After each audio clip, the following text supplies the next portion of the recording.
wabarakatuh. A'udzubillahi minasyaitonirrajim. Bismillahirrahmanirrahim. Alhamdulillahilladzi hadana lihada wa ma kunna linahtadiya laula an hadanallah.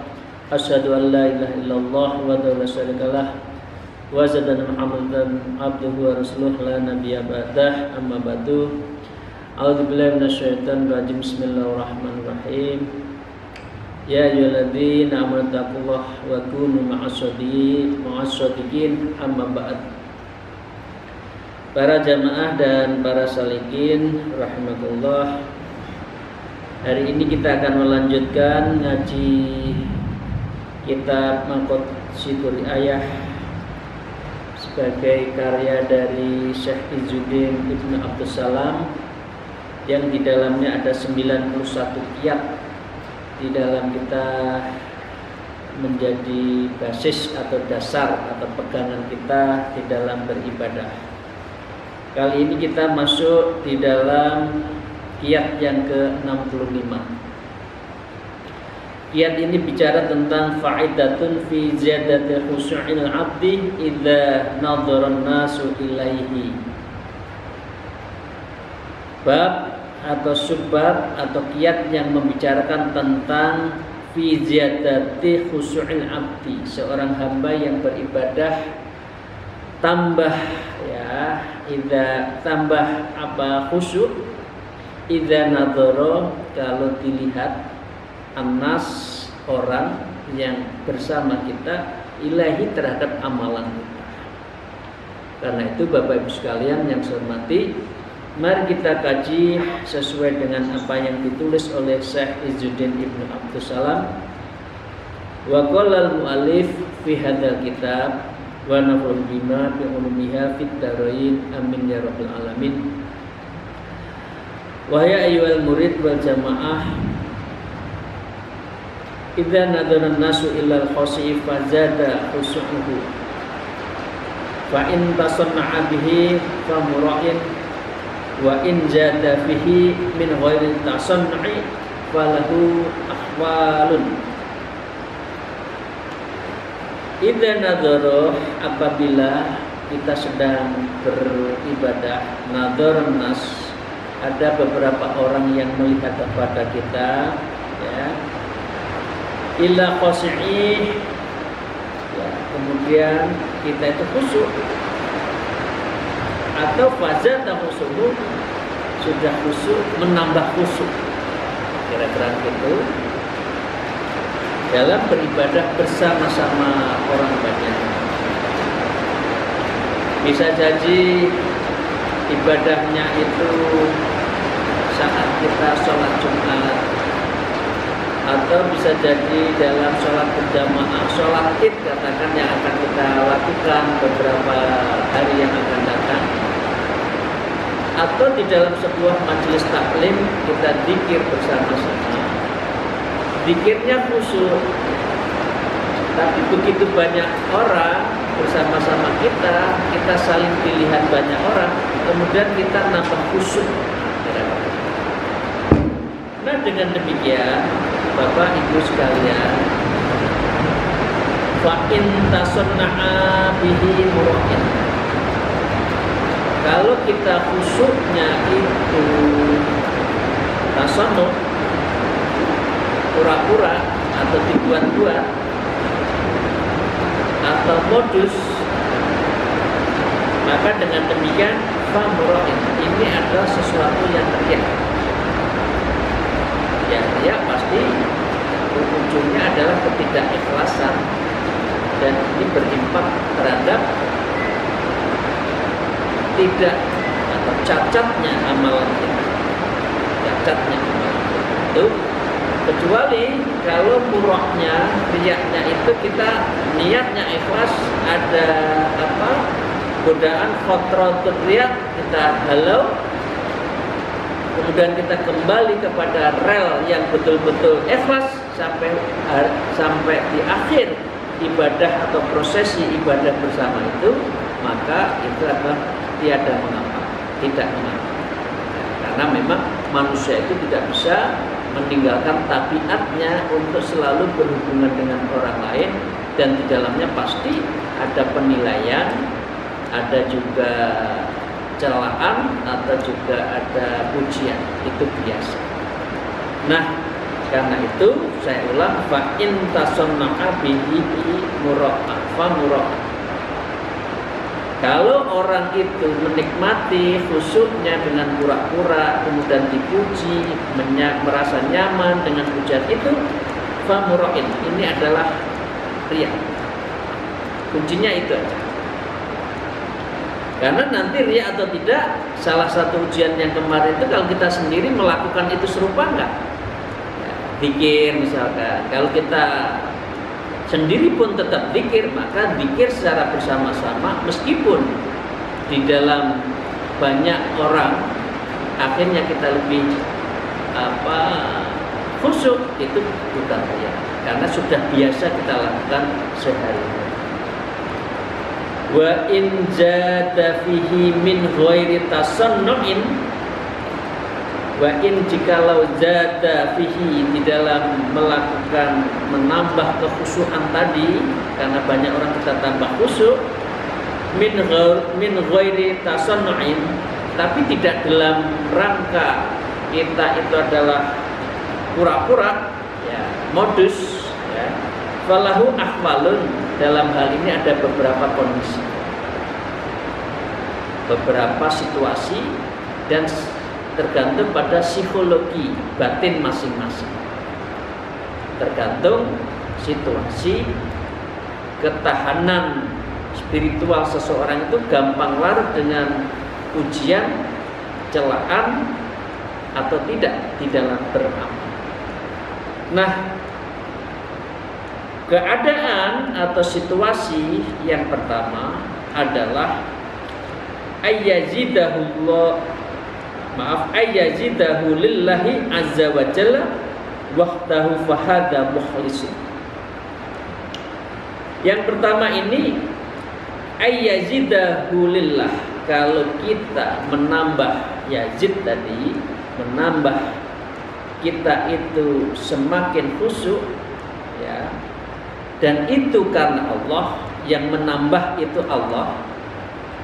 Artinya sudah ada nur cahaya pancaran dari sinar kolbun kita, asrok fil kolbi kita itu karena mahabbah kita kepada Allah.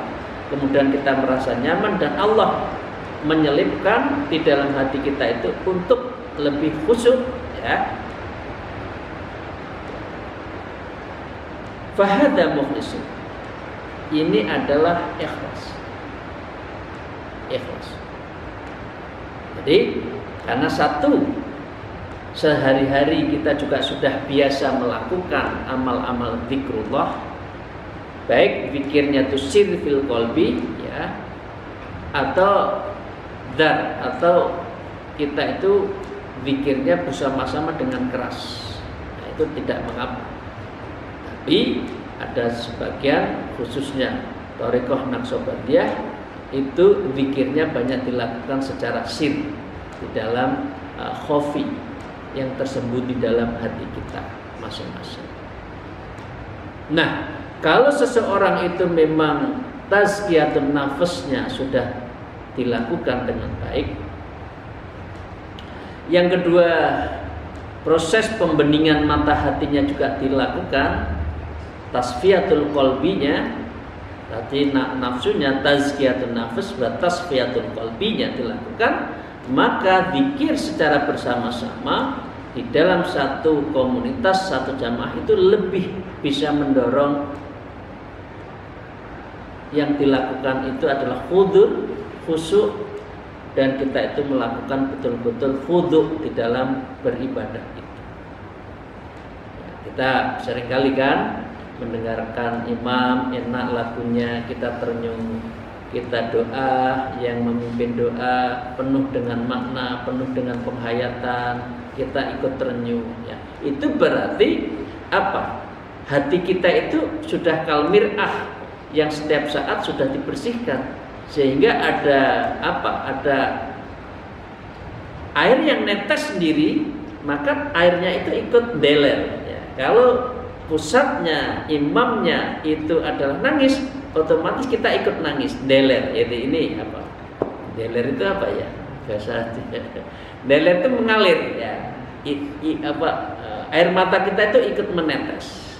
Karena memang sumbernya menetes. Nah, itu contoh kalau sudah tazkiyatun nafs wa tasfiyatul qalbi.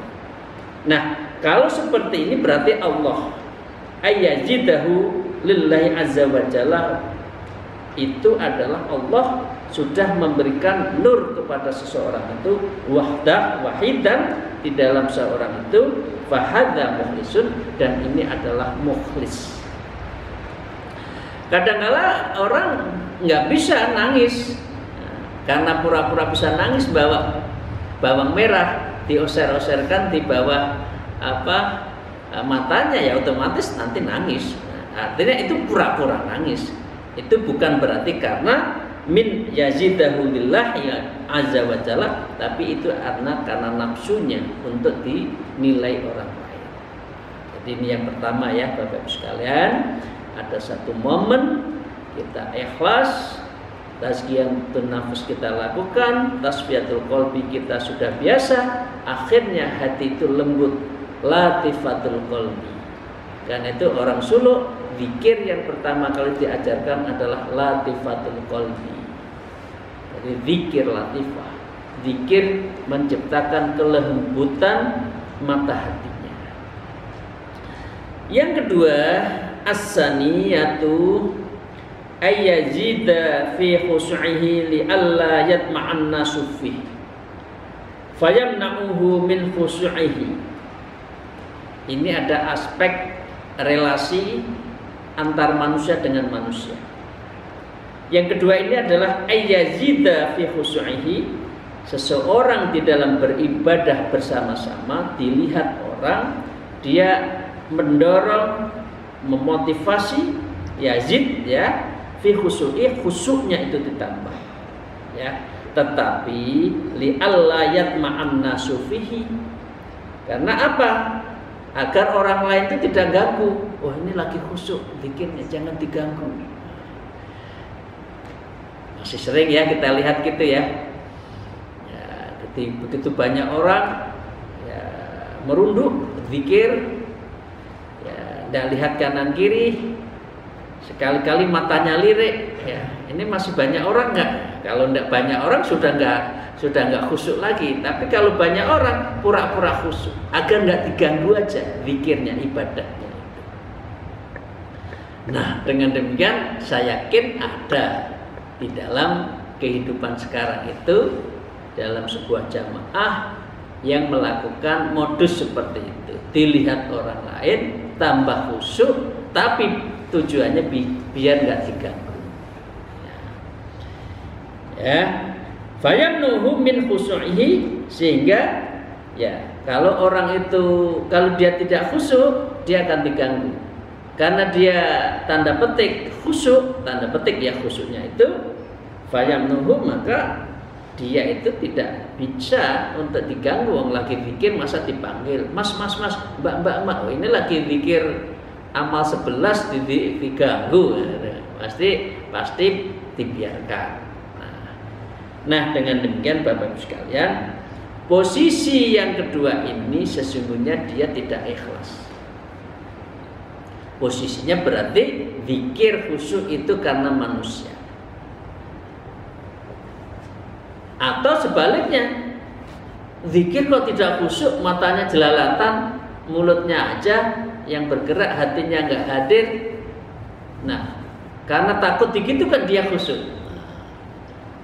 Atau kalau dia melakukan zikir dengan mata mulutnya tidak khusyuk, takut dicela.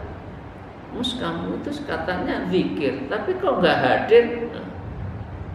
Matanya lirik sana lirik sini,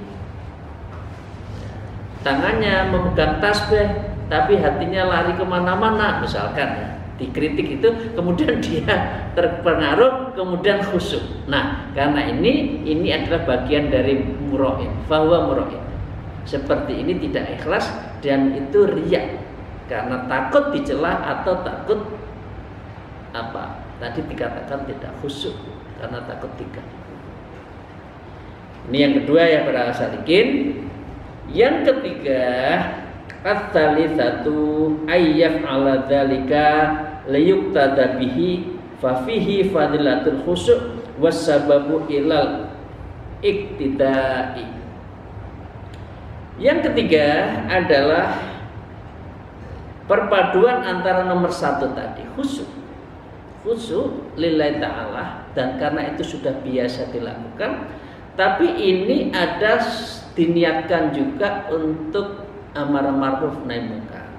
Dan ini sudah kita bahas di beberapa hari yang lalu, karena dengan kekhusyukannya nanti akan ditiru oleh yang sekelilingnya, masyarakat setempat atau jamaah yang lain, sehingga bisa mengajak jamaah lain itu ikut untuk majelis taklim, majelis zikir yang dilakukan katakan oleh kita. Dengan demikian ayat ala dzalika liyuqtada bihi, ia melakukan kekhusyukan itu, artinya dzalika itu kembali ke nomor satu, khusyuk lillahi ta'ala, liyuqtada bihi, agar ditiru oleh orang lain. Akhirnya ini adalah menjadikan dirinya bismillah, siapa tahu ini amar ma'ruf nahi munkar, saya mengajak, moga-moga orang sekeliling saya, teman saya, saudara saya terpengaruh, akhirnya dia dibukakan pintu hatinya untuk bisa mengamalkan seperti kita atau seperti jamaah itu. Maka ini dengan demikian fa fihi fadilatul khusyu', ada keutamaan di sini. Jadi ada bonusnya, zikirnya, sholat sunnahnya di keramaian itu sudah dalam posisi lillahi ta'ala mendapat pahala. Yang di sini kita juga mendapatkan diikuti orang lain, bahkan sampai 70 kali kan kalau kita amalan kita baik diikuti. Maka dengan demikian fadilatul khusyu', ini ada tambahan fadilah, anugerah, keutamaan dari kita khusyuk lagi. Mengapa? Wassababu ilal iktida, karena amalan kita khusyuk di dalam sebuah komunitas jamaah, majelis zikir, majelis taklim, ya, dan majelis-majelis ilmi yang lain, maka menjadikan as-sabab, menjadi penyebab ilah pada satu sikap orang yang terpengaruh. Kira-kira komunikannya, kalau kita komunikatornya, ini adalah audien komunikannya, ila iktida, sehingga meniru kita. Nah, ini berarti kita dapat tambahan. Ini yang bagus. Jadi hidup itu tidak cukup untuk diri sendiri.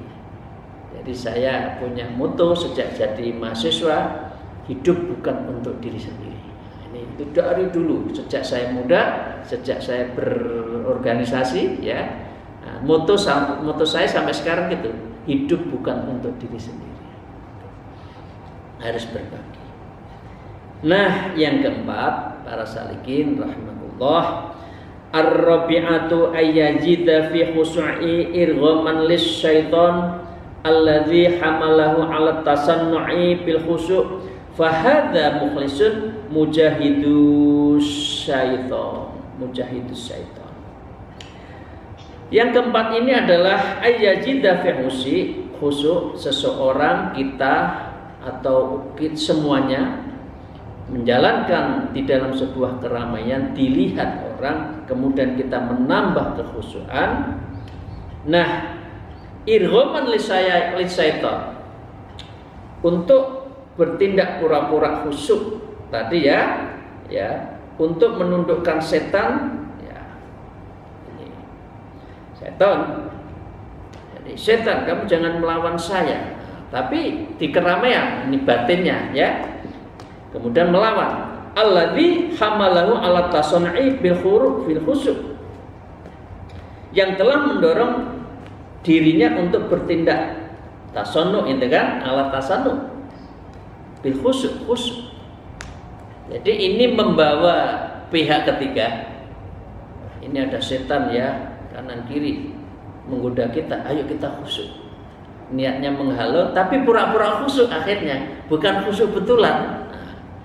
Nah, mungkin kan, sangat mungkin terjadi hal ini di dalam sebuah komunitas majelis taklim, majelis zikir. Nah, kalau seperti itu apa? pura-pura khusyuk, membawa setan harus kita lawan, kemudian kita tasannuh, kita pura-pura. Maka dengan demikian Bapak Ibu sekalian, apa yang kita lakukan itu ya menjadikan pura-pura tasannuh bil khusyuk. Nah, fahada ya, fahada mukhlisun mujahidus syaitan, maka ia orang ikhlas dan yang memerangi syaitan. Maka syaratnya satu. Kalau yang ketiga tadi, maaf saya ulang ya, yang ketiga itu membawa pihak ketiga agar mengikut kita. Yang keempat menghalau setan, ya, meskipun didorong yang telah setan itu mendorongnya untuk pura-pura khusyuk, tapi sebetulnya akhirnya khusyuk gitu loh. Tapi kita hadirkan dulu setan kamu ganggu, saya akan khusyuk. Nah kalau seperti itu maka ia artinya orang seperti fahada mukhlisun. Maka orang yang tipologi keempat ini adalah yang ikhlas, mujahidus syaitan, dan ini adalah memerangi setan, karena setan itu betul-betul adalah aduwwum mubin. Setan itu harus kita jadikan musuh yang nyata, bukan menjadi teman kita bermaksiat. Setan selalu mengajak amaro bisu, selalu ngajak sebuah perintah yang jelek. Nah, dalam posisi ini kalau insya Allah kita menang menghalau setan, ya, kemudian kita tetap ikhlas, maka itu bonusnya 3. Ya, tadi kan pertama ikhlas sendiri, ya. Yang kedua yang nomor 3 tadi ikhlas mengajak orang lain. Ketiga, ikhlas melawan setan, dan kita adalah mujahadah terhadap setan, artinya kita melawan setan karena setan itu adalah aduwwum mubin, yaitu musuh yang nyata. Demikian Ibu dan Bapak sekalian yang saya hormati para salikin, moga-moga apa yang kita kaji pada sore hari ini mengenai fi ziyadatil khusyu'il abdi idza nadhara nas ilaihi. Ini adalah kiat ke-65 ketika kita melakukan ibadah yang kita tidak sedang sendiri tapi lagi banyak orang. Apa dan bagaimana seperti yang telah kita kaji bersama-sama. Semoga Allah Subhanahu wa taala meridhai dan memberikan ilmu yang bermanfaat, ilmu yang kita amalkan dan betul-betul lillahirabbil alamin.